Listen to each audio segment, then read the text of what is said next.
All right. I'm here in the land of the morning calm. And we are harvesting today. So we're going to be going around. It's early spring here, so there's a lot of new growth.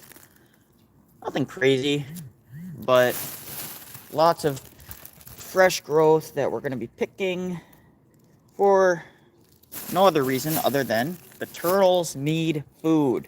Turtles need food, guys. So this is all for the sake of the turtles.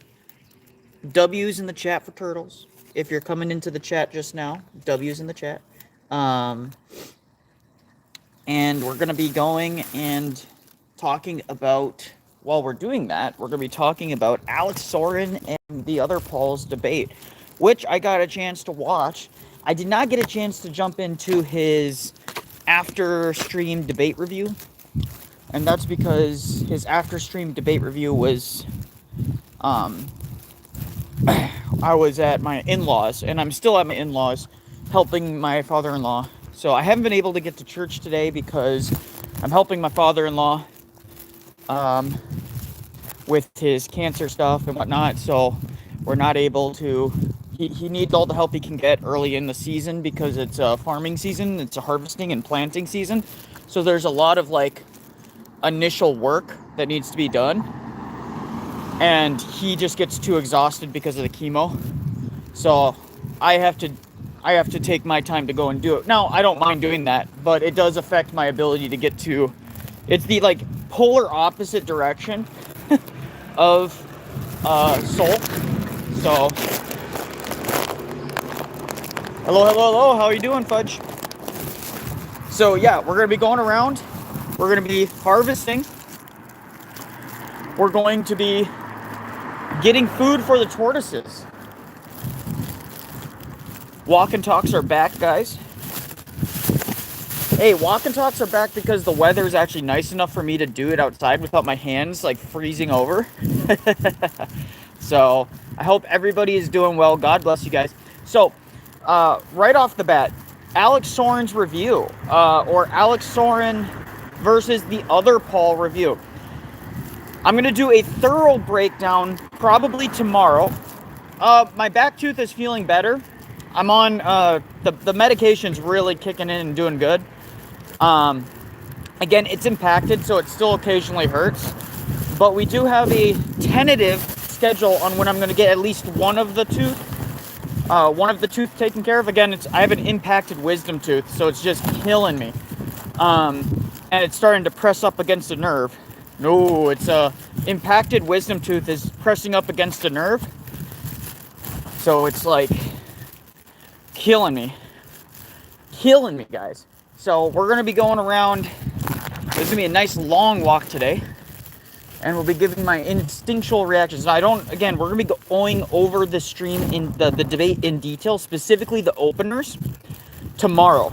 So tomorrow's stream on Monday, barring any weirdness that comes up, tomorrow we will be going over that. Now, that said, I'm very, very pleased with Alex's performance. His performance was phenomenal.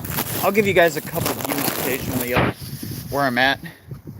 So we're going down the main street of my in-laws towards the farming area. Yeah.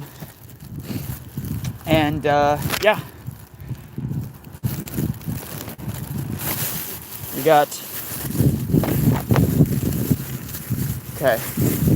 So, Alex's stream, or Alex's debate performance was very good. Some people, again, did not like the fact... So people got really, really hung up in the chat. I remember sitting there looking at the chat going, what are people's problems with Alex's debate performance? And none of it was with the substance of what he was doing. They were all kind of melting down about how he was interrupting and pressuring Paul to answer his questions. But I don't think these people understand.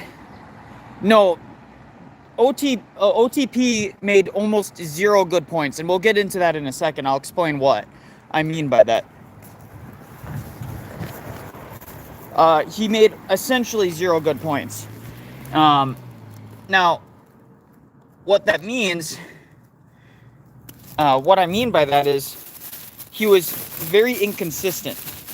If he had a consistent metric that he was appealing to, it might have been a different story, but he was rabidly inconsistent. So people were losing their minds because Alex was like interrupting him. And he's like, why are you interrupting him? Let him speak, let him speak. No, during a cross exam, Alex has complete control over where he wants to take the examination. He has complete control over where he wants to debate and how he wants to debate these various issues.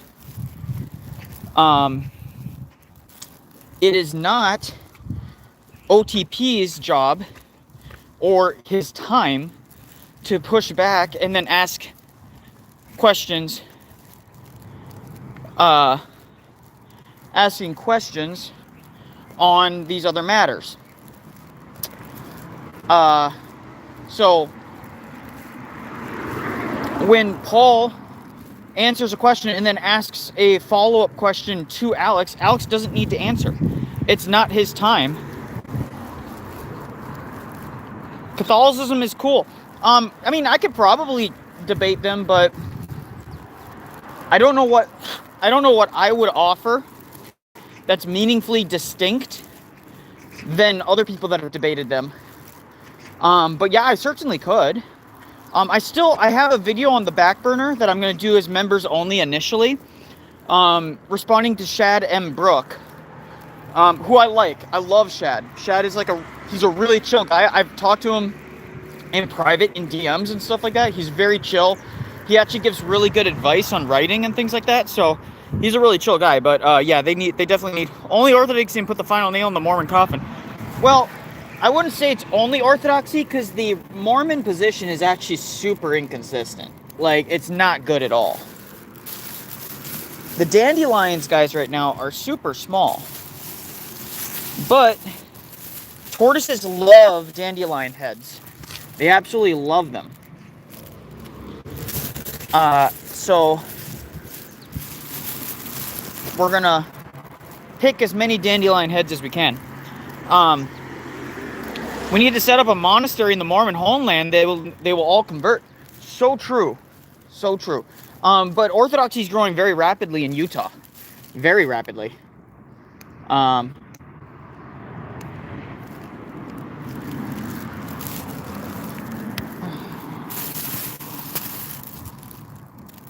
Got so many dandelion heads right now. It's great. Look at this, guys. Look how many we're getting. That's insane. When we get back, I have to wash them like immediately though, because what happens is, people don't realize this, but when you pick a dandelion, the head will automatically start to close up and it'll start converting to the seed form. And what that does is it actually gets rid of all the nutrition.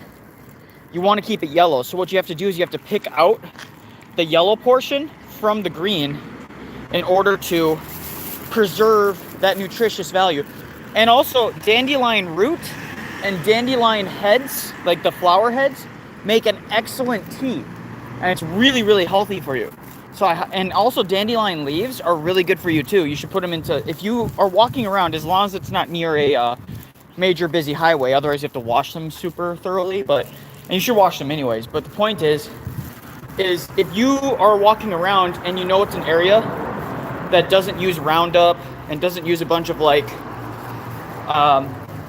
weed killer and stuff like that, you should definitely pick dandelions or grow your own dandelions for the purposes of your own health, because dandelion leaves, root, the flowers, they're basically, it's a universally good plant to eat. It's super healthy for you. The amount of vitamins in them is just jam-packed. Puffer, yes, I am feeding them to the tortoises. That's what I collect them for. But I also make, before I feed them, I wash them, and then I also soak the dandelion heads, the flower portion, like the dandelion petals essentially. I feed that to, I create dandelion tea.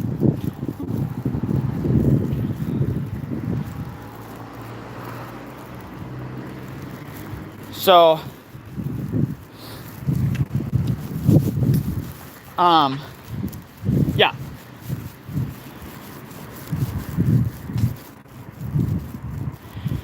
Catholicism is cool. I think Mormons are converting on their own. We don't need to debate them. Plus, Ben Luigi made it his mission to go after them a few months back. So, well, Luigi is kind of he's not taking a full backseat on his apologetics, but he's focusing more on culture and politics now. He's very clearly wanting Orthodox representation in politics. Don't blame him. He seems like a very smart guy. He needs to tighten some of his talking points, though. Just a few, nothing major. Some of his talking points, though, are slightly weak. And I'm not saying weak as in they're bad arguments. I just think that he needs to, like, tighten up his arguments for, he needs to tighten up some of those arguments. Because I saw a very, very small portion of his debate with Harry Sisson. And I'm hoping that the full release of it, I'll do a review of it when I see the full release. So,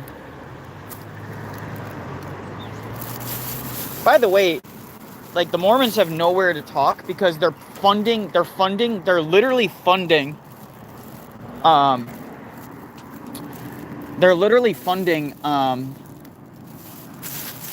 mosques in Utah.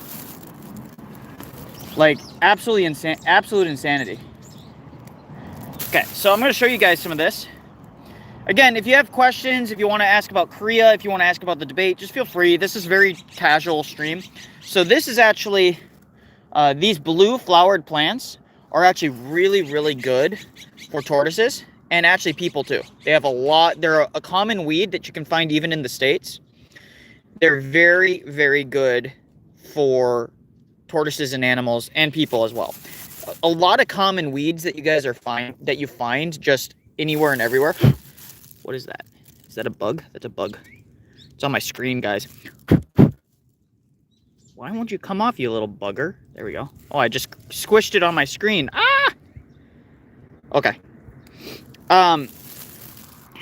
So I typically, what I do is I go right here, pinch it off. Dandelion. 이거. 뭐가? tea. 차. She was asking me why I was picking the dandelions.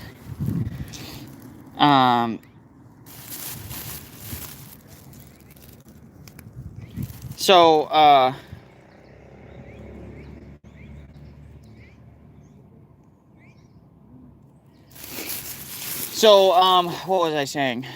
Oh, yes. The debate. So let's get back to the debate, because I got distracted for a moment.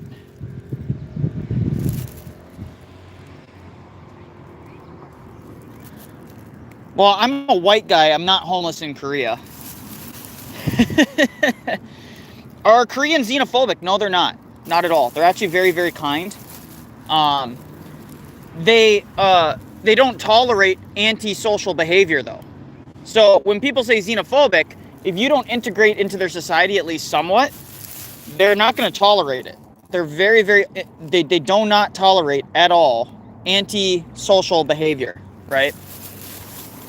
Look at how many dandelions there are, guys. Well, I mean, they're as xenophobic as any other people can be if they don't integrate into society. Like, I've never experienced, like, overt xenophobia here. They've always been very, very nice. Always been nice to me. I've never had any problems. This is a great, great patch, guys. And the nice thing is that no one really cares.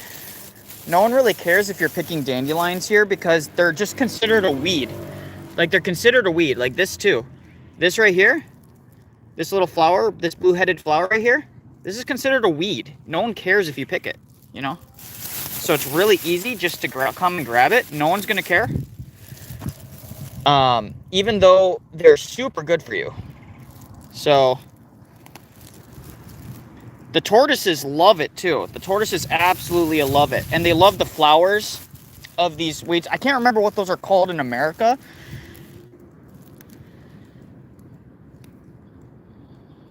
Okay. Some dog doo-doo right there. I'm not going to show you guys that. Okay. Now, this plant right here is technically good for tortoises, but you can only give them a very limited amount because it's kind of like a... It's, let's see. It's high in what is called oxalatives. And basically, it's a protein or some sort of like mineral or something like that that binds to calcium, and it makes it difficult for tortoises and reptiles to like absorb calcium. So if you give it too much of it to them, they'll become calcium deficient over time. So you have to like just give it mixed with like other good stuff that are high in calcium.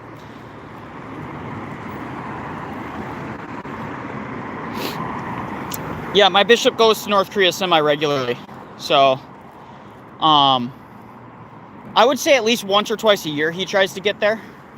Though sometimes some years are less than others. It just kind of really depends on how open the country is. And he normally goes with a Russian delegation to visit and do pastoral visits of the North Korean priests. So he's mostly going there for their spiritual edification and just to kind of guide them and keep them grounded. I've heard, and again, I can't verify this, but I've heard that there has been growing interest in North Korea of Orthodoxy ever since Russia and North Korea have began to increase their ties together. So North Korea is definitely opening up to at least the Russian world, which means Belarus, Russia, Central Asia, China, places like that. And also China has been has formally allowed Chinese students to go to seminary in Moscow. So now Chinese students can actually go to seminary and get a religious education formally. Like, it's now legal for them to do so. Before, it was not really, I wouldn't say it was illegal, but it was like not something that was endorsed by the government or even technically formally allowed. It was kind of just looking the other way, but now they actually do it. I had this it looked like a Russian lady. She was just smiling ear to ear at me because there's not very many, especially in this part of Korea, there's like very few foreigners. But she was married to a Korean guy and they had 3 kids. And those kids looked very, very mixed. They kind of look like Eastern Russians, you know, the like Yakuts who kind of have that mixed look to them. Lukashenko was just there. Yes, he was. And they treated him with the typical North Korean, like, celebrity, right? I'm hoping that Trump goes to North Korea soon. I know that's something that he wants to do. I know he's just super busy right now. Trump's a very much of a relationship type of a guy. He wants to build relationships with the individual. And I think he has good impressions of Kim Jong-un. Especially when he praises Kim Jong-un quite a bit. You can always tell how Trump feels about a person based on how much he praises how smart they are, right? I do think that Trump should go to Iran. I think that would be one of the most bold things that a president could possibly do. Could you imagine Donald Trump saying, you know what? I'm going to go stand in front of Iran and the government of Iran. I'm going to sit with the people and I'm going to actually negotiate with them right to their faces. I think that would go down as a legendary move. Legendary. Because, one, it's begging Iran to do something, right? It's like, hey, Iran, dare you to kill a sitting president? That would give every excuse in the world for the United States military just to obliterate them, right? But also what it would do is it would shut up both sides. Because then we would stop this meaningless Israel controls Trump and Iran is like the good guy kind of shit. It would finally put all of that to rest and say, listen, you can't argue that that Trump is not arguing in good faith, right? Sorry, guys. I'm a little out of breath. I don't know what was going on there. Whew. I got to get back in shape because I haven't been able to do my walks a lot over the winter. All right. Whew. I was walking a little bit before I went live, so anyways, the other Paul and Alex. So other Paul's entire argument kind of boiled down to iconodulia is bad. Okay, but he said having images and even honoring images isn't necessarily bad because we do it with our grandparents' portraits and things like that, right? But he said iconodulia is bad. Well, then the operative question in the entire debate boils down to, Nicholai, do you fear any civil unrest in South Korea because of what's going on in Iran? No. I mean, there's protests, but I'm not scared of riots or anything like that. No. The media always overhypes everything. They overhype everything. Look how beautiful those pink flowers are. They just pop through the trees, guys. Absolutely gorgeous flowers. They're blooming really early too. Look at how crazy pretty those are. So the other Paul's entire argument was, let me appeal to a bunch of heretics and some. I could interpret this as anti-icon, but it definitely doesn't suggest like very, very overtly, because most of the time the anti-image polemics were directed specifically at the images of pagans, right? Which would mean idolatry. So you can't just assume and apply that to the veneration of images. Second, other Paul completely granted that relics are of their own category. But what he failed to do is he never gave a meaningful, the important thing is a meaningful distinction between a relic and that. He said that there's a difference between honoring and venerating people and honoring and venerating images of people. Okay, so if Daniel is bowed down and venerated by Nebuchadnezzar, and Daniel, prophet of God and God himself, did not strike down Nebuchadnezzar for doing so, what's the meaningful difference? Well, he said, well, that's because he's an actual living person, and he is like the he just kind of dismissed. Well, humans aren't the same as images. Okay, but we're made in the image of God. We are images. One thing that I wish Alex, and this is a critique I think I would give Alex, I would have brought up the fact that if Paul is consistent, I would have asked him about this. Would you find it acceptable for somebody to open up to the Bible and step and stamp and crush and rip and spit and disrespect the Holy Scriptures? I almost guarantee you that OTP, would say absolutely not. I think that's absolutely ridiculous. No one should do that. It's blasphemous. I guarantee you he would say that. However, OTP, or the other Paul, for those of you who know, I'm just going to use Top for the other Paul. Top didn't provide a meaningful way in which you can delineate between a written word and an image. Because writings themselves are images. If someone writes my name, Nicholai, in the chat below, so if you guys write Nicholai in the chat below and the context is me, right? Then that name that you're writing, which is actually just drawing, is an image of myself because of the context.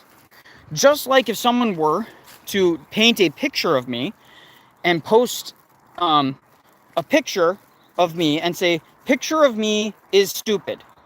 Well, that's the same thing as saying Nicholai is stupid. A picture of me is stupid, and then Nicholai, the name, is stupid, is the same thing because both are images of me. Nicholai, the written name, is not actually me. But if you were to disrespect my name, you are by de facto disrespecting me. In the same way, if I were to mock the name, the baptismal name of somebody, oh, you took on the baptismal name of Augustine, like, and you mock that. Am I disrespecting just the person who took that name, or is that dishonor and that disrespect passing on to Saint Augustine by extrapolation? Well, I think a reasonable person would say yes, absolutely, that by disrespecting a baptismal name, you in some sense are also disrespecting and passing on that disrespect to the person in which that baptismal name, that saint, etc., is derived from. You're disrespecting the origins of that as well. So I feel like even written words, even written words are inconsistent at best. Okay. Now, so that's an important thing to note. There's like no dandelions over here, guys. It's because there's too much leaf litter on the ground. So I'm gonna have to get to an area that has a little bit more. Don't worry, guys. We'll find it. We'll find it. We'll find the leaf. We'll find the dandelions. Let's see here. He believes that the theology and metaphysics of the seven councils are true for idolatry, but not for icons. The Protestants don't understand. Well, here's another problem: is that the other Paul's or Top's entire position is inconsistent at best, because he doesn't accept the authority of any of the people he's quoting to bind him to any decision. He doesn't believe the councils can even bind him to anything. He says the councils were right because they were true, not because of their given authority. So if that's the case, why should we care what any individual church father says about images anyways? Just because the individual church father, like from his own paradigm, he has to accept that he's being inconsistent at best. There's no reason that he can bind Alex to any of the heretics, any of the heretics or non-saints that he referenced, right? There's no consistency there. But yeah, image, like the word Christ is no different than the image or a picture of Christ. If you disrespect the name of Jesus in a written fashion, like, Lord forgive me, but I'm just going to give an example. So Lord forgive me. If I were to say, and I were to write, Jesus is a expletive, right? Writing the name Jesus in that sentence, with that context, conjures an image in the mind of the person. Now, explain to me what the distinct difference is between that and me doing picture of Jesus is blank and then doing that picture in a picture form. So Jesus is let's just say a disfigured hobo, and then you make Jesus into a disfigured hobo in a picture. What's the meaningful distinction between me making a picture of it and me writing that in a sentence? Can anybody in the chat explain to me what the meaningful distinction between the two are? They cannot. And this is one area which I wish Alex would have pushed on the undergirding principle of images themselves. What is it? Is Paul actually, is Top actually consistent in his application of images? Is he consistent with how he applies it? Or is it because, it feels yucky, right? Which is essentially what I felt his entire argument boiled down to. This feels yucky. Well, that's not an argument, Paul. That's not actually a good argument at all. It's a terrible argument. So the entire, wow, look at these guys. Some wild flowers right here. They're beautiful. What are these? I'm gonna take one so I can research it. I love wildflowers, guys. They're beautiful.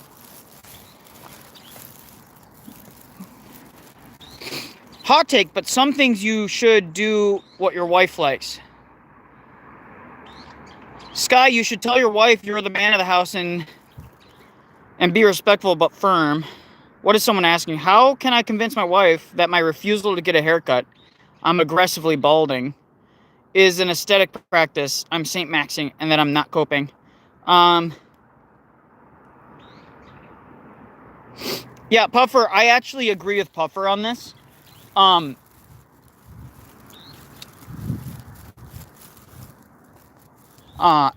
this is not because this is me as a husband speaking. You're one flesh. That means that you have to also take into account your wife as well. And if it's something that is causing a stumbling block in her relationship and her attraction to you, if that's causing a problem with her attraction to you, then you should do what is good for your marriage and not your aesthetic practices or saint maxing. What would be saint maxing is actually working with your wife towards your mutual salvation, and part of that is maintaining mutual attraction, sexual relations, and everything else. Again, if it's causing her problems, then you, as the duty of the husband, as the spiritual leader of your household, is to, on some level, honor her preferences in some level, right? Again, one of the things that you need to remember is that there's mutuality in this. Now, guys, I'm getting a call, so it's going to pause the stream for a quick second here, okay?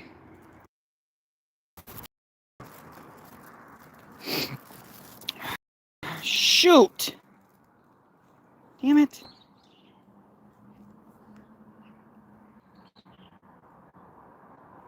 Got to restart the stream, guys. Damn. All right, there we go.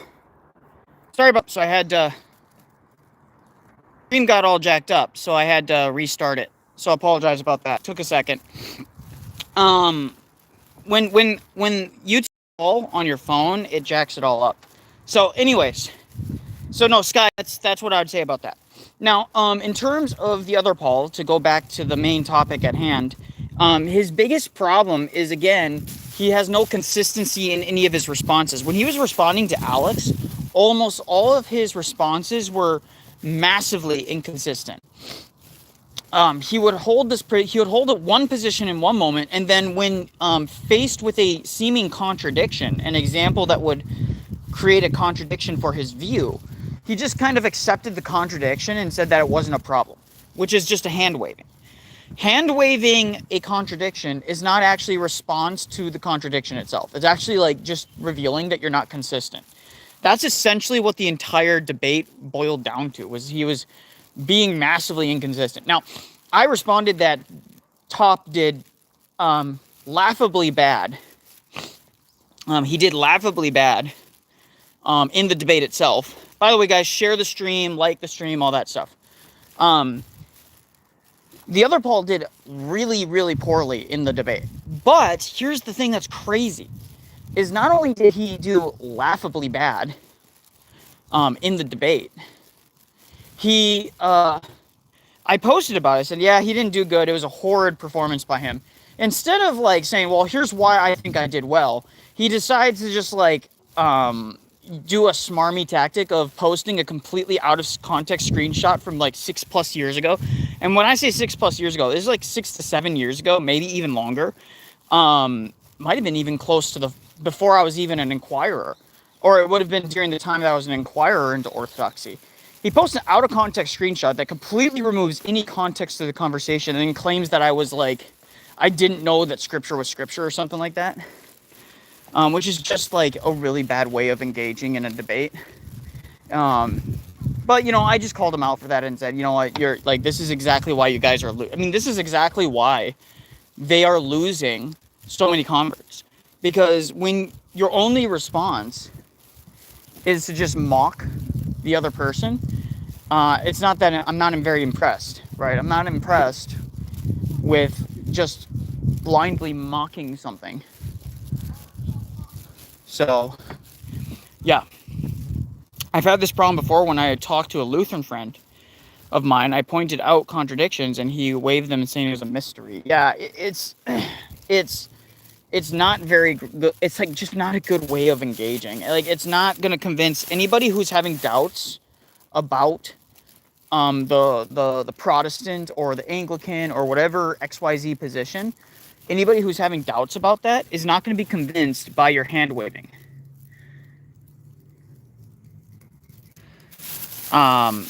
If anything, it's going to be like, well, wow, you just Wow, you hand waved. Wow, really impressive, dude. Like, you know, it's not good. Not good at all.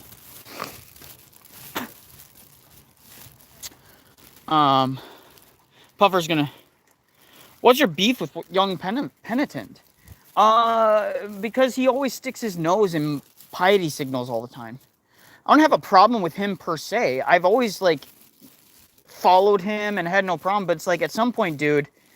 Also, he tried to, like... A year and a half ago, he, like, called me out and said that I was a fake Orthodox Christian, that I didn't have a real spiritual father. He tried to imply that my priest wasn't in good standing, blah, blah, blah, blah, blah. He was spreading rumors online about him and stuff like that. I'm just like, bro, what are you doing? Why are you calling me out? And then when I told him, it's like, you've done this before, because it came up again, where he basically was like tweeting at me and saying, oh, look at this guy, he's an ortho bro, blah, blah. And he was just complaining about online orthodoxy, which is like, the people that incessantly complain about orthodoxy online, it just like, it irritates me. Because it's like, go do your own thing. You don't need to engage with me. Like, you don't need to engage with my content. You don't need to engage with me. If you don't like what I'm doing, don't talk to me. If you think I'm doing something seriously wrong, you know, let me know. But he doesn't do that. It's like, he always goes to, like, Twitter posting about how he has a beef with me for some reason. And I don't even think it's necessarily a beef. It's just like, dude, why are you, like, going out of your way to call me out on these things? It's like, silly. It's silly. And so I just went in private into a private chat with him and said, dude, what's your issue? And then he just pretends to not know that he tried to do that thing. Now, maybe he doesn't remember, but it's like, bro, why are you shocked that I'm not particularly fond of how you're engaging with me when that's the result, right?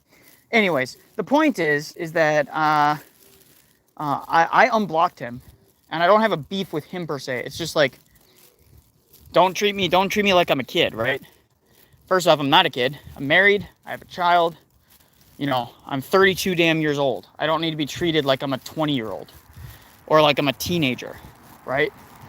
At least give me some modicum of respect for my age, right? Now, I get it. Some people think, oh, you're young, but it is what it is. So I'm not going to go on a rant about young penitent. He seems like a nice guy. But yeah, I'll call him out. It's like, if you're going to, like, call me out, I'll call you out. It's like, dude, you post regularly on the timeline how you have mental health issues, and then you don't want people to bring it up. It's like, yeah, don't call out other people if you're not willing other people to call you out. It's that simple. I don't tolerate, like, that bullshit. I'll call you out straight to your face. And by the way, anything I say to someone's face, I'd say right to their face. I'm not afraid to do that kind of stuff. Get me punched? Okay, fine. Right? Whatever. But everything I say to somebody on the internet, I'm willing to say to their face. Like, if I say someone's retarded, I'd say it to their face, like, stop acting retarded, you know? That's just me, but that's how I've always been. Okay. Ask, because Young Penitent was in chat once. Oh, yeah. Again, I have no problem with him personally. He can come into chat. We can have a discussion. He could even invite me onto his channel, and bygones would be bygones. But, yeah, I just don't, like, if I'm not going to engage with you, I'm not going to engage with you, kind of a thing. So, Chief, how are you doing, guys? How are you doing? We're doing good, guys. So we're on this is a little tiny creek that is in this city. We're on a walk. We got quite a bit of stuff already in the bag. Things are growing quickly, so we're having a decent harvest today. Decent harvest. A lot of dandelion heads. Dandelion leaves are not coming in super strong right now, so that's going to be another month probably before they're coming in a way that is, like, enough to justify, like, harvesting them. So I'm not really going out of my way to harvest those. But these little bad boys are great. They're great for tortoises. They're great for people. You can make tea out of them. 07 means salute, from my understanding. I could be missing it. Maybe it's a Zoomer thing that I don't understand, but I understand it's a salute. Let's look at that. They love the flowers on these little bad boys. They love the flowers. And I just take the tops. I just use my thumb to pinch them off. And then I just take the tops.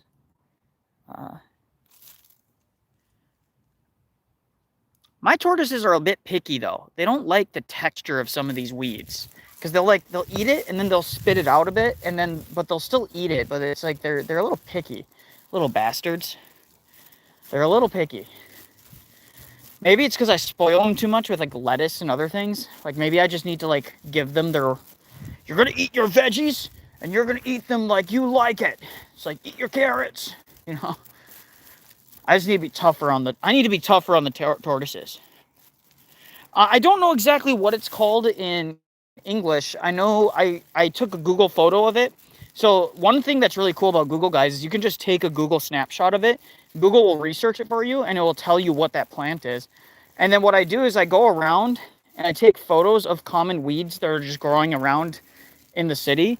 And then once I take the snapshot, I just I look up if that's good and healthy for tortoises. And then once I verify that it's fine for tortoises to eat, I start harvesting that thing because I can remember and recognize it on my walks. Dandelion is obviously really easy to recognize. Clover, super easy to recognize. And tortoises love clover. But the one thing if you do get tortoises, you need to remember to wash anything you harvest outside thoroughly, because otherwise you're going to give them parasites. Because what happens is birds are the worst, by the way. Birds are the worst when it comes to parasites. If they poop on plants outside, which basically all plants are getting pooped on by squirrels, birds, XYZ, rodents. If they poop on them, that's where the larvae and the eggs of like tapeworms and roundworms and pinworms live. And so if you don't wash it thoroughly, you're just asking your tortoises to get parasites, which the tortoises this winter had parasites and we had to get medicine, and it's just like, that's extra money. You don't want to have. So you need to make sure that you wash it thoroughly.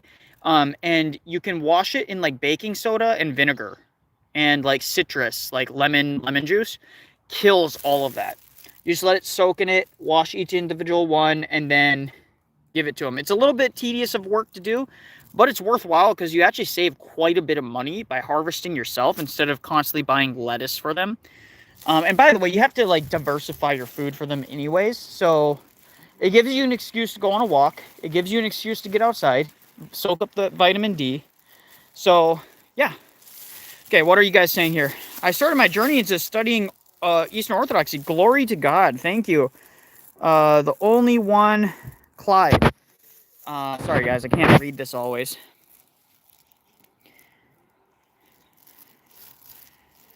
Gary, you're going to finish your dessert, and you're going to like it. So true. Dude, SpongeBob is funny because it's like one of those shows that, like, it never really went woke.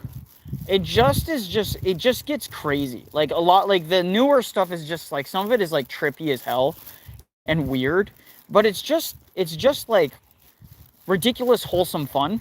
You know what I mean? There's really no like agenda behind any of the show. And I think that's why it's had so much longevity.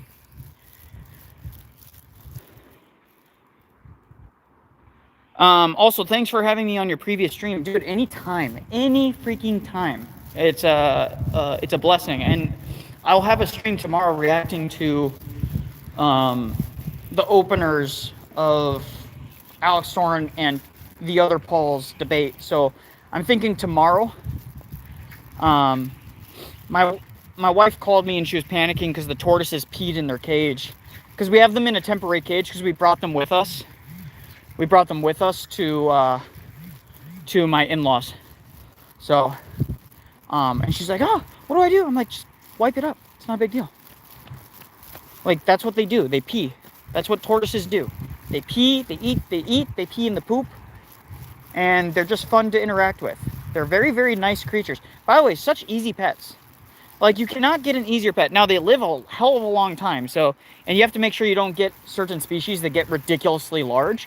But if you get one that just gets about the size of a football, they're just pleasant little animals to have. So pleasant. They're so easy to take care of. You just need to, like, once or twice a week, give them their vitamins. And the vitamins are pretty cheap and they last a long time. Just like once or twice a week, give them their vitamins. Have a mix of veggies that are safe for them to eat. Carrots, cucumber, pumpkin. You give them, you know, dandelions and lettuce and some of the other things that are really easy. And that's all you do. Like, you just feed them. And they actually imprint on you too. Like, they recognize the people that feed them. They recognize the people that are around them a lot. They're just very pleasant animals generally. And they live forever. So it's like a legacy you pass on. Like, by the time I'm dead, those tortoises are still going to be around. And my daughter and her kids are going to enjoy them, right? And assuming they may even have babies, you can have tortoises and like that specific line of tortoises in your family for generations and generations. You know, like, there's something cool about the idea that, you know, it's not like a dog. Dog dies in 15 years, you get a new dog. You know what I mean? You're not like keeping, most people are not keeping the puppies generation to generation to generation. You know what I mean? So there's something cool about that you have like this thing that just like persists after you. You know what I mean? It also teaches really good responsibility to kids without it being too heavy for them to take care of. Like a tortoise is super easy to take care of compared to a puppy, right? Puppies are freaking, and kittens and cats, they're expensive, and they're a lot more needy. Whereas tortoises, they'll just do their thing. You feed them, they're happy. I mean, they like interaction and they like you taking them outside and things like that, but it's not something that you have to do for them. Like, they'll be very happy if you just give them a water dish, you shower them occasionally, and you just let them wander occasionally. They're totally satisfied. Totally satisfied. They'll outlive you. Yeah, some of them will. I mean, the type of tortoises we have only live about 65 years, so they won't outlive me probably. I mean, they might outlive me, but they definitely, some of the species live like crazy long time, like 150 plus years. But those are typically like the super large ones, and you don't want to get those as pets. like the really big, like Sakura or something. I can't remember the exact name, but those tortoises are much bigger. Okay, is it against Christianity not to live and take care of animals? No. I mean, I would say that your job is to, you don't have to live with animals, but you definitely should have a certain level of caretaker and compassion for animals. I would say that would be my thought process, right? My thought process is like, you shouldn't want needless harm to come to animals, because we ultimately are supposed to be caretakers of it. That was Adam and Eve's, job. That was what God asked of them, is to take care of them. So does that mean you need to have them as pets? No. So that's what I would say. As you live with Koreans, ironic. I hear that Galapagos tortoises are small and easy to take care of. Don't live too long too. Galapagos? No, that's the opposite. They are huge and they live forever. No, you want to get like redfoot tortoises, yellowfoot, Greek tortoises, Russian tortoises. Russian are probably the smallest. They're the smallest and the hardiest to take care of.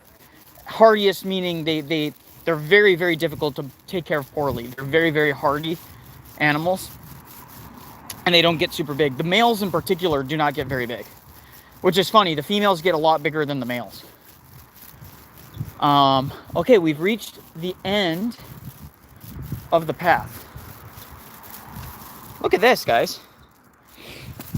That's a beautiful little wild flower there. Beautiful. And I'm trying to figure out what these are. I see them everywhere. All of my tortoises are Orthodox. Naturally. All right, guys. We're going to head back down this way. I'll let you guys... This is the very beginning of this creek. It comes from it's the the farms and all the runoff, it starts here. And it actually doesn't, and also runoff from all these other areas goes into this one little creek. And actually, believe it or not, once it gets deeper, like further down the creek, there's actually some pretty sizable carp and other fish inside of it. So it's actually kind of cool. That needs to be cleared out. Holy crap, that's just filled to the brim. That's not good, actually. We'll cross here.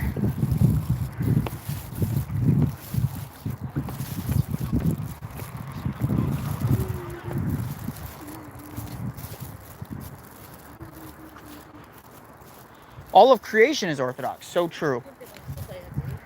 The bees are Orthodox. The only thing that's not Orthodox are mosquitoes. I am convinced mosquitoes are creation of demons. I am convinced. No, I'm just kidding.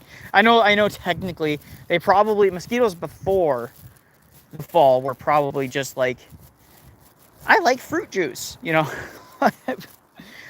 But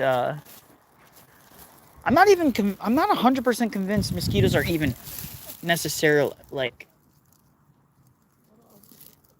So right here, great stuff right there.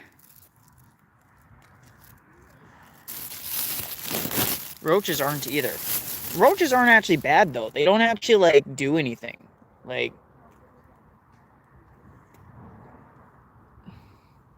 what does a roach actually do? They don't bite. You know, like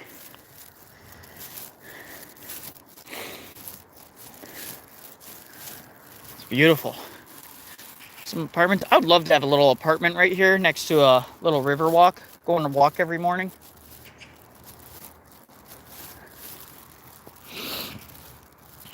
Every animal reminds you of God. So true. I love animals. But I am actually a plant connoisseur. I love plants. I love like thinking about plants. I like looking at them. Certain types of like, I'm a big fan of birds. I've always wanted birds, and I like lizards and tortoises. Those are like my favorite animals ever. Generally speaking. Okay, so this is when the creek starts to actually like get larger. And this is where you start seeing fish. I'm gonna see if we can spot some fish today.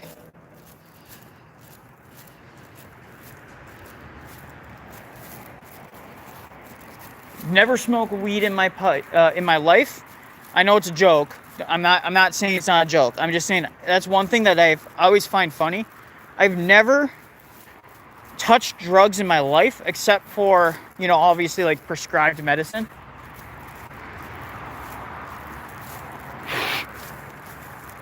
Freaking bug just went in my face.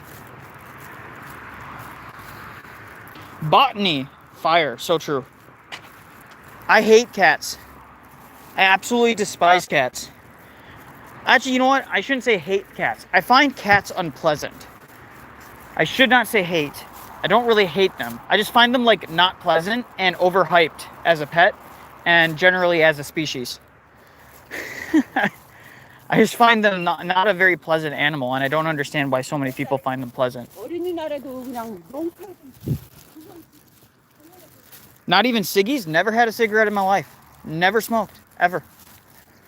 Not even ciggies. I know I'm never did any of that. Wow, the stream is actually a little bit shallow. I wonder where all the catfish are. There's a couple deep places. Ooh. Guys, you see what I see? I see dandelion heads. Mine. So true. Look at that. Wow, all these like little flowers. They're absolutely gorgeous. I love these flowers, guys. See, look at the little bees are going around and eating them. We're just gonna grab a little handful there. Those aren't super thick, so I'm not gonna overpick them. There's got to be some. Normally, there's some big catfish here. I wonder why it's so shallow right now. We're gonna find them, guys, because I used to see them all the time here. But maybe the creek, maybe they died off this winter because the creek is too shallow. It could be that the runoff was diverted because it's not as deep as it normally is. You guys can kind of see where it normally is deep, right around there. You can even see you see where the discoloration is. That's normally where it's at. So maybe they've been sequestered off to very, very specific parts of the creek.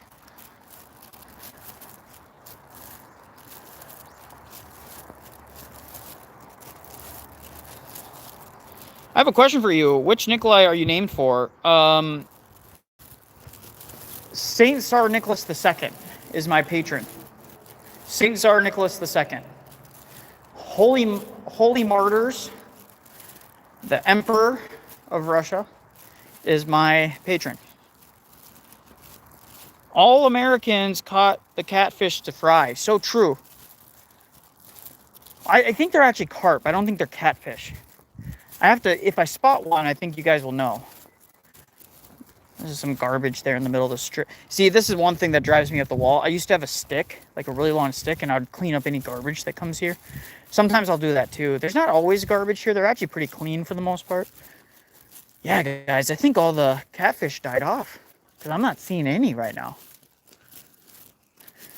They must have, or maybe they migrated further downstream where it's a bit deeper, because it used to, I remember very distinctly there being some pretty big ones around here. There might be little minnows or something like that, but man, I'm not seeing them at all. That's unfortunate. Well, there's got to be some, because I remember seeing storks and herons. Okay, see, there's a deeper portion right there. There's a deeper portion. So maybe there's...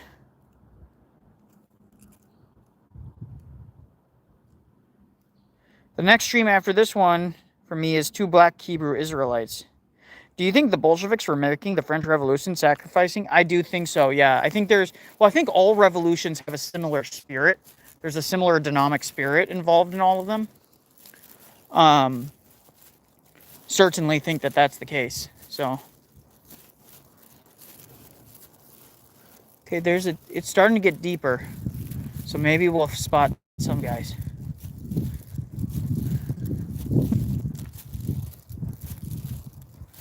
Maybe we'll spot some.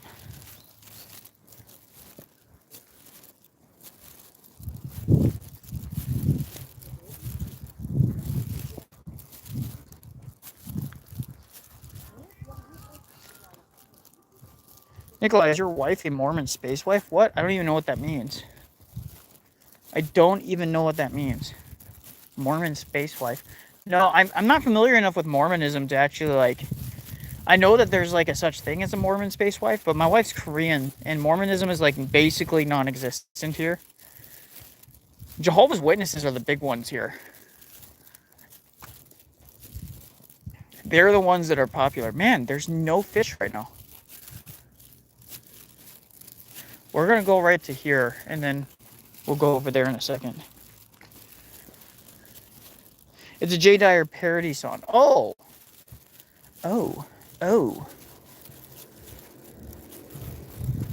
Okay, right here, if there's any, they're going to be right here.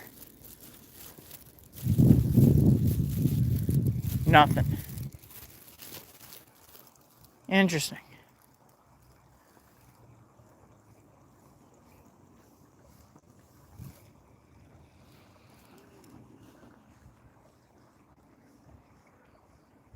Mormons are more fun than Jehovah's Witnesses. I would say so. I think Mormons are more willing to like debate issues, actually. And they're slightly less cultish. And by slightly, I mean they're not willing, like most of the time if a Mormon converts, like it's not going to be complete and total devastation on their social lives. Whereas with a Jehovah's Witness, you're basically like swearing off family, you're swearing off the entire community, your entire, like every single friend you've ever made, like they completely cut you off. Like very, very cultish.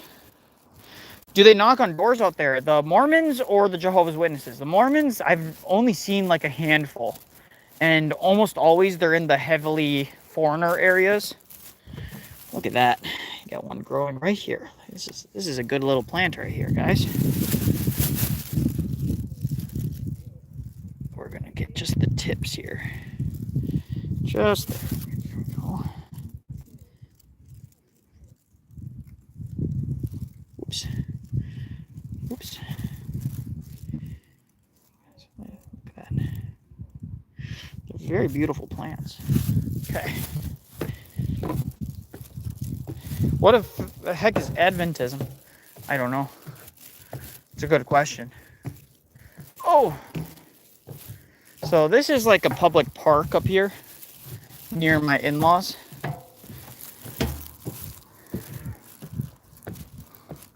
Believe it or not, this is a pretty rural area of Korea. I know it doesn't seem like it, but it's pretty rural. It's outside of Seoul.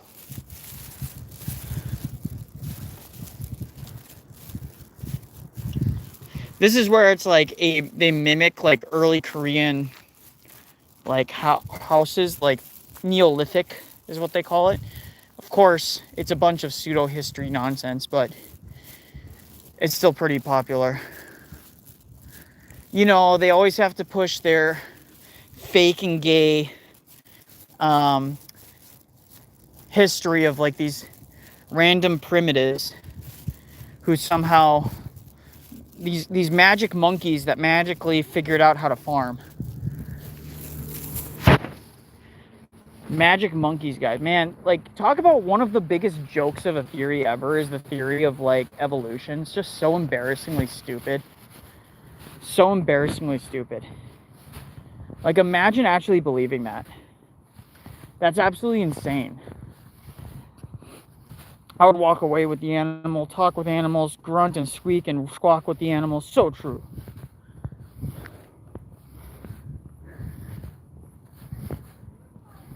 One of the things about evolution that makes almost zero sense to me is that there's no animals, there's no like species that are not human but developed at least the ability to have cognitive, like, civilizational level things. They'll say, oh, Neanderthals, but all the evidence suggests that Neanderthals were just a specific group of tribal peoples that integrated into a broader human society. So they weren't actually distinct from people. Like, genetically, they were not, like, they weren't separately evolved groups. They were able to interbreed, meaning that they are not distinct species. So that doesn't work. So how the hell does how does evolution make any sense at all? It makes no sense, guys. And they'll make up all these weird theories to explain away these problems.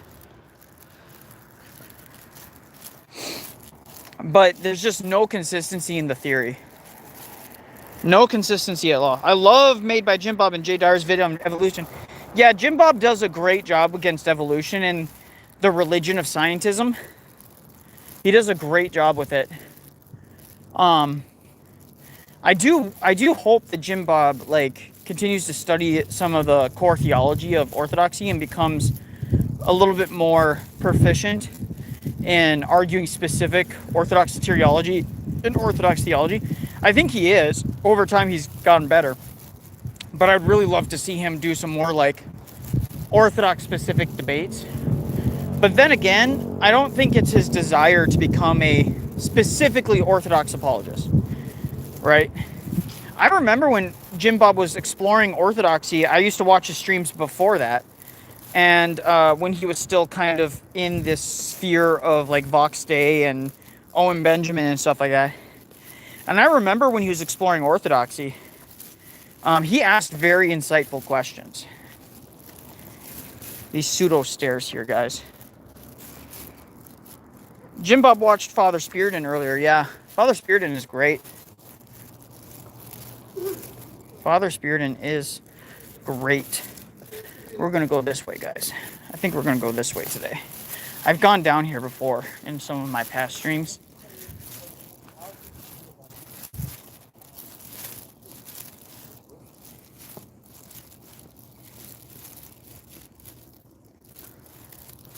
You know it, I spotted these from a mile away. They stick out like a sore thumb, guys. They stick out like a sore thumb. Look at that. Normally I don't like walking on the grass, but they are too tempting. Look at these. They're just sitting right there to be picked.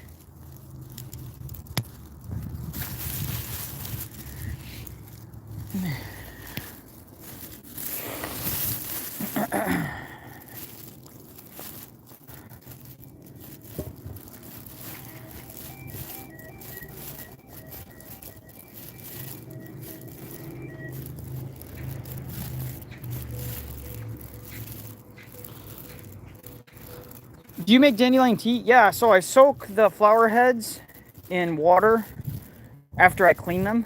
So first you have to like clean them. You have to make sure there's no parasites, no bird turds or anything like that on them. None of that kind of stuff. You got to soak them. Then I'll soak them in water after that. Let it soak into a tea, and then from there, dandelion root is actually better for tea making actually. And then typically from there I'll someone's smoking, sorry. Typically from there I'll kind of make my way into feeding them to the tortoises after they've expended their use to me. There's a bunch of kids, they're just walking. No fear of being accosted, no fear of gang shootings, nothing like that. They just walking around, they're going to their local waffle university. Probably live in those apartments right there.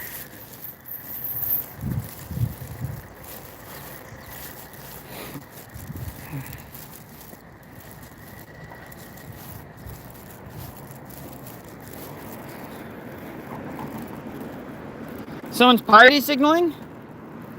I'm praying the Holy Spirit convicts some of the theologians and biblical scholars to quit debating and pour out their focus and brain power into the mission of salvation in Jesus Christ. Amen. Yeah, no one cares about that, dude. Like, if you're going to come in here and piety signal at a bunch of people that debate, the church fathers debated. The earliest martyrs of Christendom debated. They debated the pagans. They debated heretics. They wrote letters. Some of the best theological writings we have is them just debating people.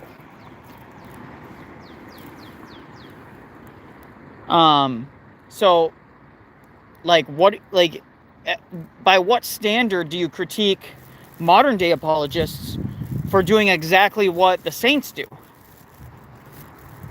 You know? Does dandelion tea even taste good? I heard it tastes bad. In any case, it's a little bitter. But, I mean, most tea doesn't taste good. Like, this idea that tea tastes good, no, it tastes like soaked leaves, which is exactly what it is, but it's healthy for you. Most of the time, tea was appreciated historically for its aroma and less for its taste. It tastes, I'll say this, it has better taste than just plain water, right? Like, plain water is refreshing, but it's got better taste, and it's actually healthier for you than plain water. By the way, just drinking plain water was a historical oddity. Like, it was a historical oddity. Most of the time, people made some form of very, very low level alcohol to drink for hydration, or tea. That was the history of it, right? The history was one of those two things, depending on what you had access to. Wheat tea, super common here in Korea. Super common. I think we're gonna go here. Jasmine tea is delicious. I mean, certain teas are like good, but like, are you comparing them to a drink that's like actually got taste to it? No. I mean, like raspberries, crushed raspberries into a drink are gonna taste better than tea. It just is, because crushed raspberries have flavor, like fruit has flavor. Raspberry tea, citron tea is really good because it's actually like sliced up citrus and a little bit of like honey mixed with hot water, and it tastes good, right? That, like, it actually tastes good. But no, dandelion tea is like, it doesn't taste amazing, but it's great if you're just looking for hydration and like something that's going to be healthy for you. It's great. It's got a bitter taste. Some people like that bitter taste though. I don't mind it. I don't mind bitterness at all. Coffee is greater than tea. Coffee is just tea with a specific plant. Coffee is tea. Controversial take. By the way, wine is just tea. It's fermented tea. It's made in the exact same way that most teas are made. Loose tea leaves only. You can get natural plastic. You can get like a natural you can get certain types of tea bags that are actually like biodegradable and not filled with microplastics. Yeah, definitely don't get. You definitely want the good quality stuff. Don't go cheap on your tea. Don't go cheap on your tea. Get the stuff that is like healthy for you, that's made with no microplastics. Loose leaf is the best, but you can also get tea bags that are like, again, biodegradable and made out of plant material and stuff like that. So you definitely want to avoid that stuff for sure. This nigga gonna say kimchi is tea next. Kimchi isn't tea because it's not drink. Tea is a drink. It's something you soak to ferment. But again, wine is a tea.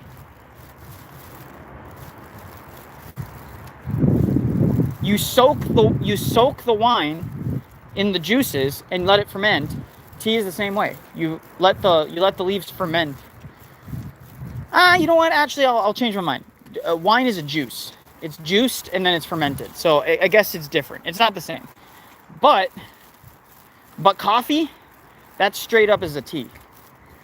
How do you make coffee? Water is integral. How do you say this? Water is necessary in the process of making coffee. And so you can't have tea without water either. Like they both, the base component of both of them is water, right? Wine is not. So I take back my statement. I was too strong in my statement there. Absolutely horrendous. I apologize. Deeply regret what I said there. So, with that being settled, guys, it smells great over here.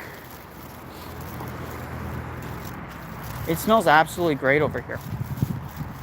Phenomenal. This is an older part of town. Look at all those old brick apartment complexes. I guarantee you these apartment complexes are dirt cheap to live in. But if you notice something, everybody has like a semi-nice car living in these apartment complexes. That's because people don't really care so much about like what they're living in here in Korea. Like where you actually sleep is more about like, it's just a place that you sleep. It's less to do with like status. Like people don't really care. You don't need, and actually inviting people over to your house is not super common here in Korea. Like you go outside to meet people.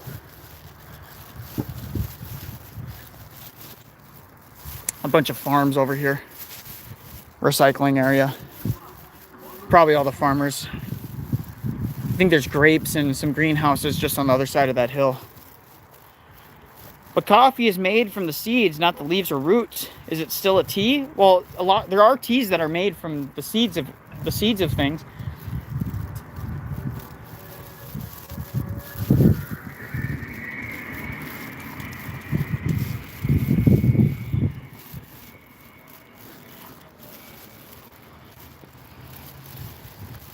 You want to know what, guys? We're not going to question this any further.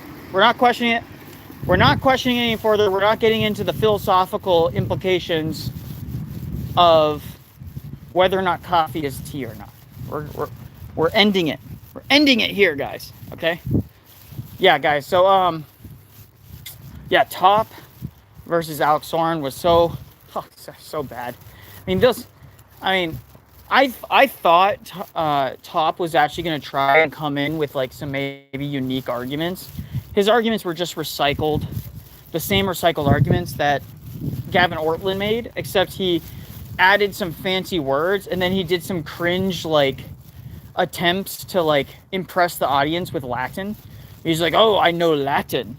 Ooh, I can speak some phrases in Latin and French. I say French. I can speak French. Wow, so cool. So based. Oh, that was so cringe, guys. It was so cringe. I was like, oh. Every time he did that, I was like, oh. I just it hurt me to even even think about the fact I've never been in this area before. I'm totally lost. There's a little church right there, guys. A little church there. Look at that. That's a pretty place to have a church right up on the hill. That'd be a good Orthodox church. Imagine a little steeple, a little dome added to that. Little brick building there. That'd be a great Orthodox church. Maybe one day. Maybe one day, guys. There's a little school here, it looks like.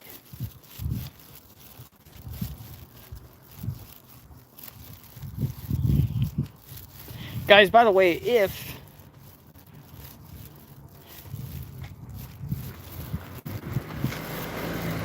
how about a different food debate? Is beer is yeast bread solid beer?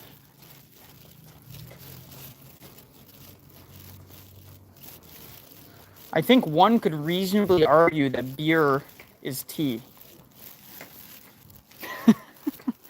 Are there only Russian Orthodox in Korea? No, there are. The Greeks, the EP, or some people just say the Greeks. The Greeks have parishes here as well. But the original people that first brought Orthodoxy to Korea were the Russians, originally.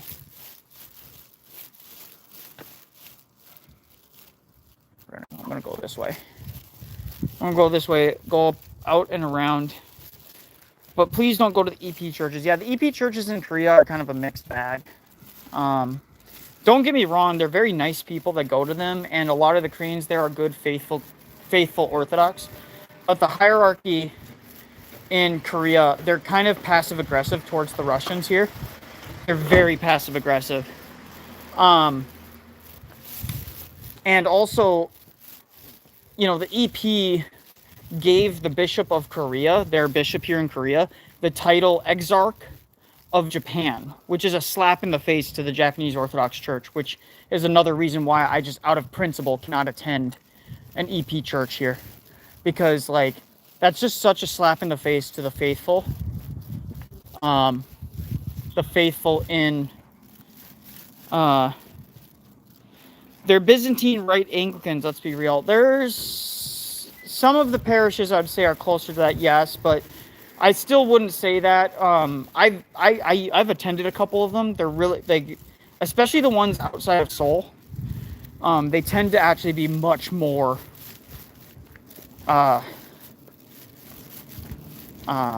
culturally Orthodox. But in Seoul, I would say, yeah, there's a lot of like disillusioned Anglicans that converted. Like, some of the priests that converted were Anglicans. So some of their Korean priests that they have were Anglicans. So that's part of the reason why. That's part of the reason why there's some of those influences. But yeah, I mean, I don't want to be mean to them. In Korea or just Korea? I don't know what you mean by that. You have to be more specific. Sorry.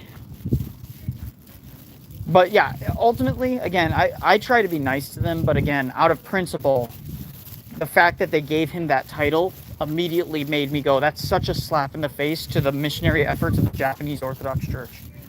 Who, by the way, there are no Greek churches in Japan, so why are you even giving them that title? All that was doing is spitting in the face of the Moscow Patriarchate and the Japanese Orthodox Church. That's all it did. In just Korea, typo. The Greeks have some parishes in some other areas of Asia, specifically Southeast Asia, but they're actually primarily located in Korea, believe it or not. The Moscow Patriarchate is far more active in Asia generally. Like, the Moscow Patriarchate has a ton of parishes in Southeast Asia. They're growing, by the way, also. Like, they were the very first Orthodox church in both Myanmar and Laos were built recently in Korea, or in those countries by the Moscow Patriarchate. So the EP churches are mixed bags in general, but definitely don't go EP churches in Korea. I'd say generally, unless you have no other option. The Moscow Patriarchate is growing pretty decently at a decent pace. There's more and more chapels being opened up. The biggest problem we don't have enough readers. we don't have enough deacons, and we don't have enough altar servers. And the biggest problem is we don't have enough priests for all of our chapels. So most of our chapels right now have a rotating seminarian who leads reader services. And he's going to be a full-blown priest probably within the next year-ish. And then we have two other people that are two other young Korean men who are currently in seminary in Moscow. But the biggest problem with that is that that's another 3 to 4 years down the line. Like, they're not going to be full-blown priests and deployed to our, diocese for another 3 to 4 years. So that's a good amount of time that we have to wait until we have full-time priests and other people. The last thing is we don't have any permanent building locations yet. We're still renting. And so we really need the financial, and we need the just practical labor support here in Korea. So if there is people that are interested in coming to Korea and serving in a capacity, like, I'll just give an example. If you have a degree, you have a 4-year degree of any type, you can teach English here in Korea, and you could serve on the weekends. At our parishes. And be of significant help. Of course, you'd have to learn Korean, but it would be massively useful for people to do that. Seriously, especially if you're single, but even couples, we just need more people that can be choir directors. We need more people that can be just the general help in these parishes. So it's definitely something to look into. Plus, the more help our clergy have on the ground, the more help they have on the ground, the more likely we have the ability to evangelize the local population even more. Like, that's really, really useful. So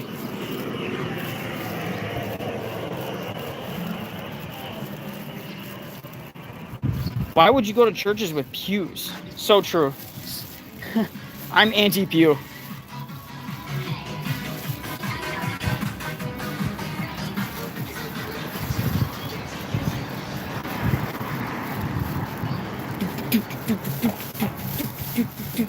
I'm gonna dance, guys. Look at this. All these pots, soil, all this stuff, it's just out in the open. No one's watching. There's not even really any CCTV. There might be some old ones here and there, but there's like, someone could grab that, and the chances of you actually getting caught are next to zero. Just sitting there. Look at this. All of these mopeds, old ATVs, all of these stuff, they're just sitting out here on the street.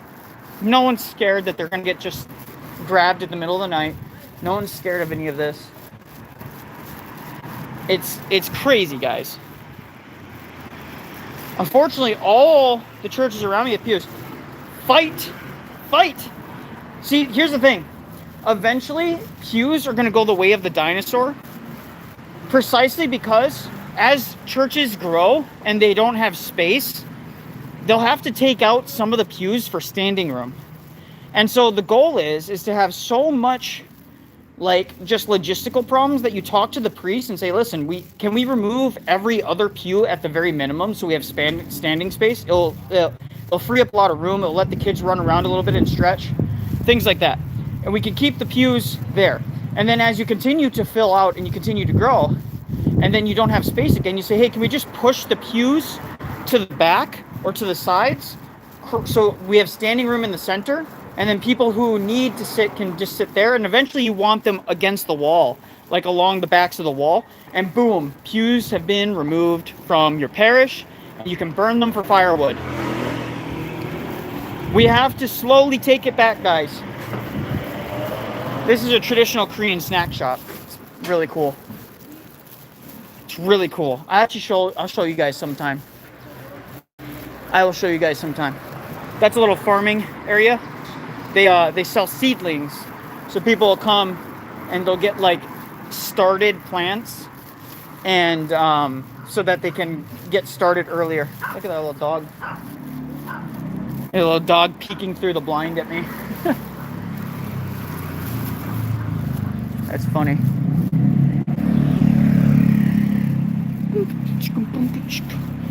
On one side pews, another side no pews. Big brained. Yeah, we just gotta start and be the positive voice in your parish against that, right? Tell your priest, like, listen, and be super active. The more active you are in the parish, the more your voice has weight. Like, you have more weight, your voice has more weight, you have more say, you have all this stuff, right? So,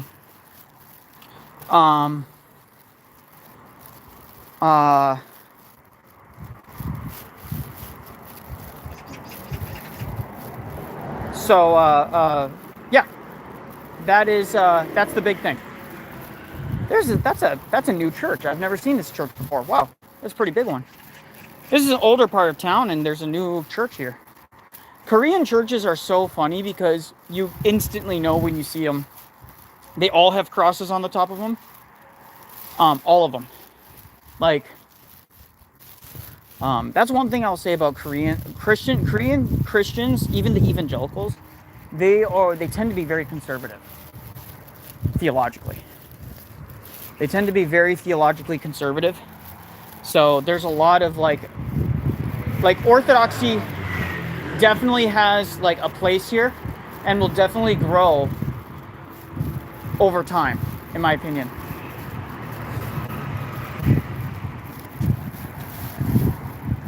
Boomers and ex-Anglicans love the pews. Yes, I know. They like the pews. But that's big. And I think, honestly, most of these boomers and Anglicans, like, they just, I think, given enough time, they would come around. But there needs to be a culture shift. You got to remember, a lot of the reason there's pews in the first place is because a lot of those super active parishioners are the boomers and ex-Anglicans. They're super active. The ladies in the church are on the parish council, and so they have a lot of influence over the priest. Oh Lord, exhaust. A lot of exhaust right next to my. Oh, it's horrible. Oh. Yeah, damn kids with your silly exhaust. It smells horrible. Damn kids making me a coffin. My parish used to have an organ, but that got kicked out. Glory to God. Calm down, dude. Calm down. Holy crap. You have space. Chill the freaking hell out. Chill the freaking hell out. What the hell? Lord have mercy. Lord have mercy. It's a one-way street. Chill out. Lord have mercy. I love this building coming up, guys. This is what all Korean buildings should be in style of.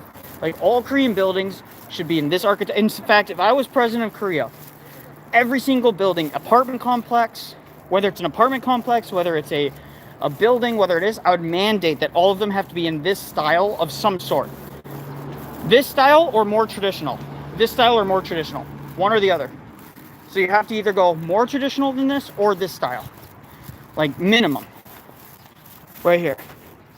Isn't that a gorgeous home, guys? Look at that tiled roof with the wood and the beautiful brick. The brick just pops. It's a restaurant on the first floor, and then on the second floor is where they live. Beautiful home. It's absolutely gorgeous. And I would mandate that. See, in Korea, I am a strong advocate for Korea becoming more traditional again and getting rid of these horrendous apartment blocks. They're so ugly. And they just, like, people don't come to Korea because they want to see the apartment blocks. They come to Korea because they want to see something that is aesthetically Korean. And don't get me wrong, there's still areas of Korea that are building these things, building traditional homes like that. But they're kind of like the exception and not the rule. I want to make those apartment blocks over there look like that style. If you're going to build an apartment block, at least make it look aesthetically Asian, right? And by the way, I have the same principle for any parishes being built here in Korea. I don't want them built in the Byzantine style. I don't want them built in the Russian style. I want them built in an aesthetically Korean style with Orthodox flavor, right? With the Orthodox taking that which is good and changing it, right? Absolutely gorgeous. 16 likes, guys, you're awesome.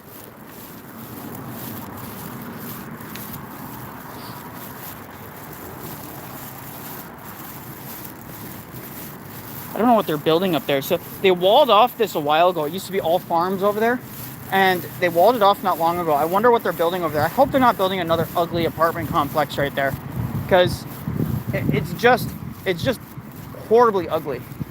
They're horribly ugly. My guess is, though, is if it is an apartment complex, those people that own the land there got paid a lot of money to build that. I mean, they got paid a lot of money. Either they got paid a lot of money, or they're going to be paid a lot of money forever, right? Because they still own the land, and they can just lease it to these apartment blocks, and they just make monthly money for the rest of their damn lives, forever. And they pass it to their kids and their kids' kids. If you can own land in Korea, especially if you can find some cheap land that's on the edge of a city but not quite a city, and you kind of know that the city is growing, you can make so much freaking money. Oh, dude, look at all these dandelion heads. I must have missed these earlier because I didn't see them.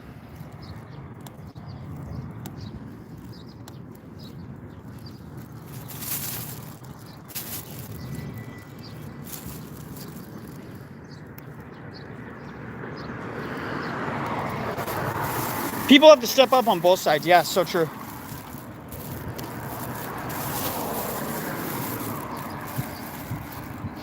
We're gonna go around the back to towards my apartment complex.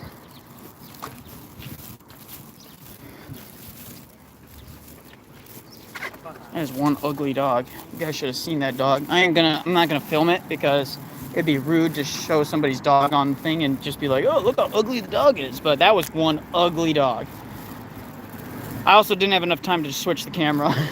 That's mostly the excuse, but I'm also trying to be polite. That was an ugly dog. It was like a poodle, but it was like only had fur on its head and hair, and then the rest of the body was like this really short, ugly, skinned fur thingy looking stuff, and it just was ugly. Ugly, ugly mutt. So, Snow. Puffer. Octavian. Octavian, how are you doing, my brother? I hope you're doing well, brother. This has just been a casual walk. Talked a little bit about some of my critiques of Top, but that's gonna wait till tomorrow. Again, big stream tomorrow, assuming nothing goes wrong. I'll let you guys know on the timeline, of course. Big stream tomorrow. I'm going to be analyzing the Alex Sorin's opener and the other Paul's opener. On Alex Sorin's opener, what I'm going to do is I'm going to kind of maybe go into areas that I would have expanded on, maybe give my feedback on some of the things that I think worked and some of the things that I think he could have maybe added in to give it more weight. And then for the other Paul, I'm going to critique his and give what I think was insufficient and bad arguments, because ultimately I think most of his arguments were pretty bad. I mean, they were pretty rough. So make sure to keep that in mind, guys. We're going to share it. We're going to make big W's in the chat for all of that. We're going to have all you guys jump in. We're going to make it big. And then it's going to be an open call-in. So hopefully we can critique, we can get some prots, maybe even the other Paul, but we can get some prots to actually call in instead of just being in the comment sections being annoying. Because so far that's all they've done for me. They're always just super annoying. Oh, you guys are so, you Orthodox are so pitiful. Look at your argument's so bad. Okay, well, are you going to debate us on this?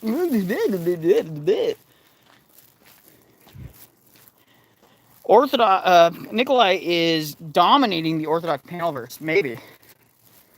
Maybe that is true. I think it's because my schedule lines up so cleanly with when a lot of these guys stream. Because in the mornings, I don't have a lot that I'm doing anyways. I mean, obviously I could do some stuff, but I'm not like, there's nothing that I'm doing like of significance, right? So I'm just kind of like chilling at home anyways. So it's like, yeah, I can hop in, cool, right? I found your channel through Kyle Orthodox. Did Kyle post about me? Did Kyle post about me or something like that? I don't remember.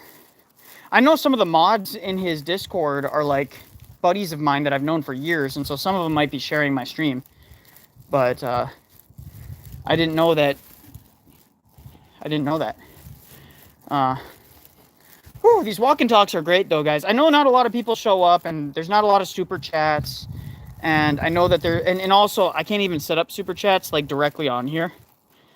Because the phone actually I can, hold on. Next time I'll do it, but this time I don't.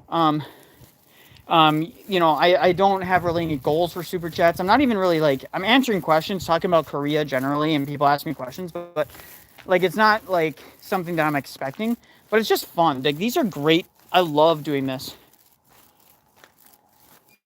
Your podcast a while ago. My podcast. Oh, I did do a podcast with Kyle. That was years ago, bro.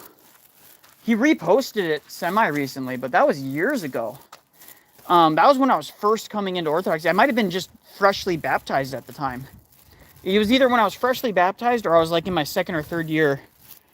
Puffer, thank you for the gift, brother. You're always appreciated. God bless you. You sent sunshine. How old are you? I'm 32. 32 years old, 1994. I'm an early 1994, to be fair. Very early. So, I'm a January baby. So,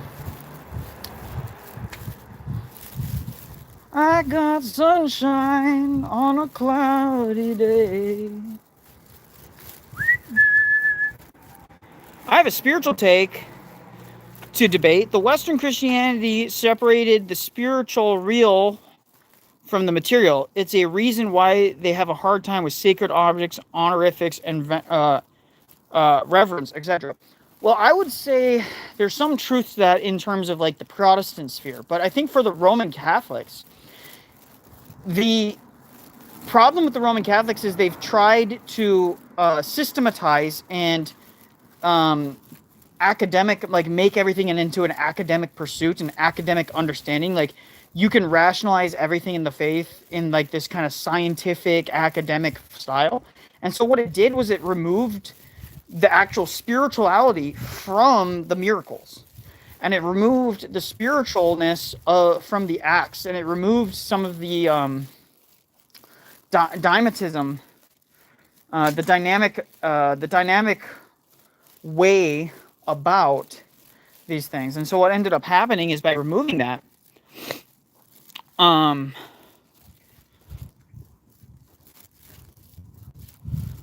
listen on Spotify in the car. I skip the old ones sometimes. I see. But I think that the Roman Catholics, they actually caused the West to go in that direction by over-systematizing everything.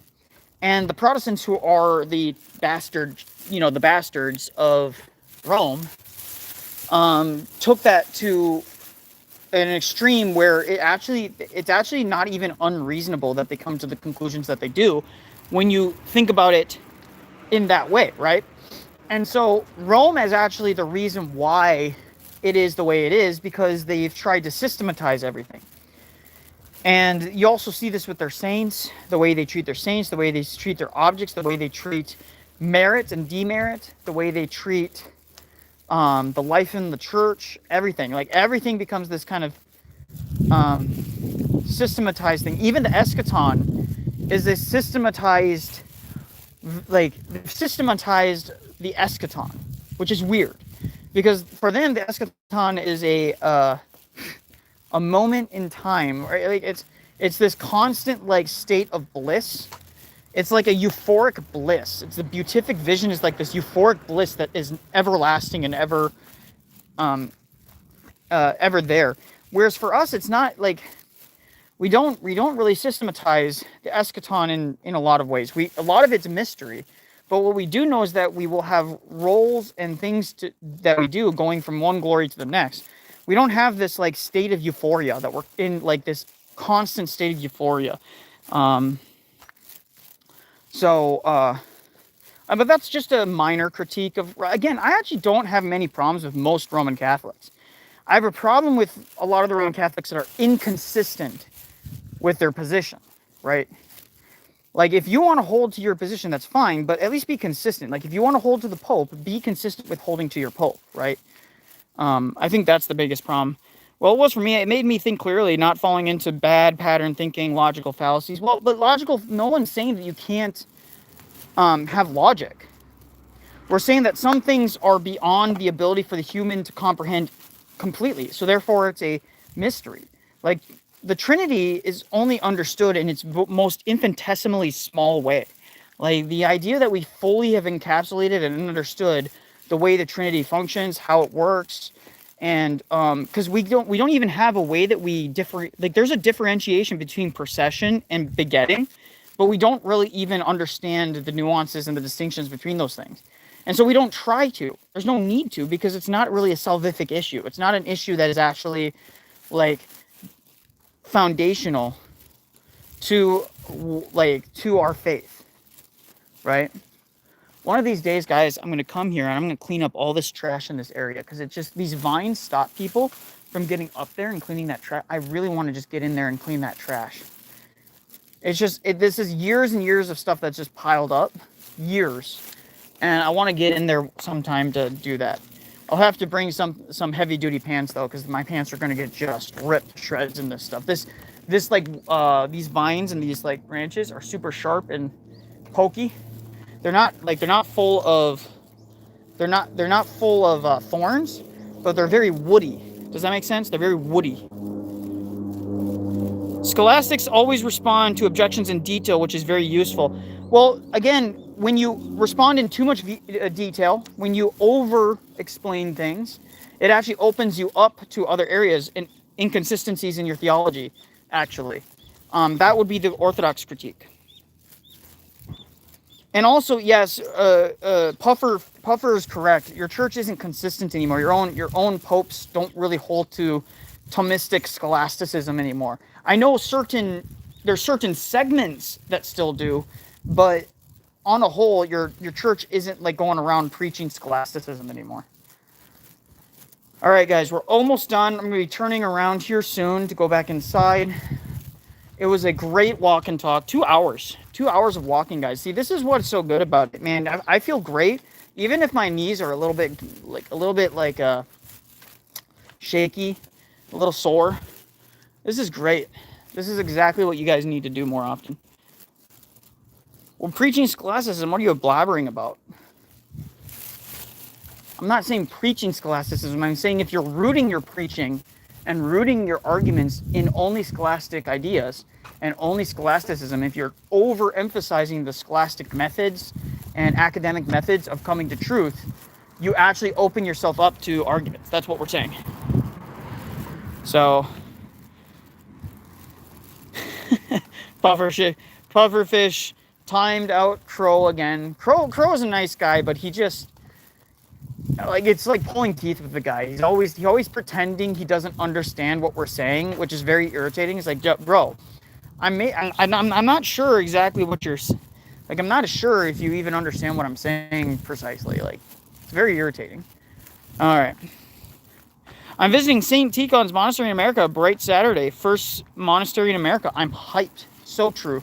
Get to those. I have not had the blessing of going to a lot of monasteries. Korea has one, and it's under the EP.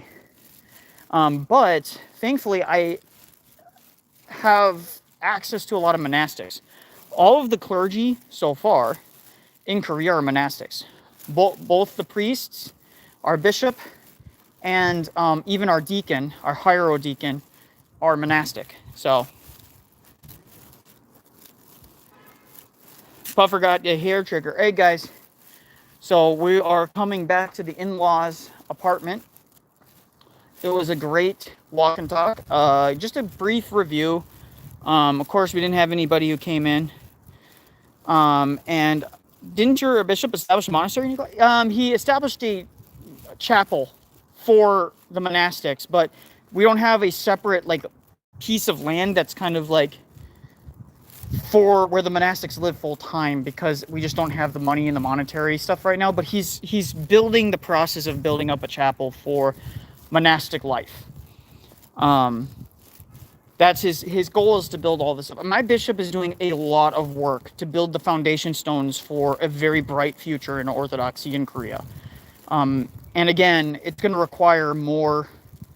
It's going to require time, money, and frankly, just more people to come in and help. But soon, guys, soon. All right, guys.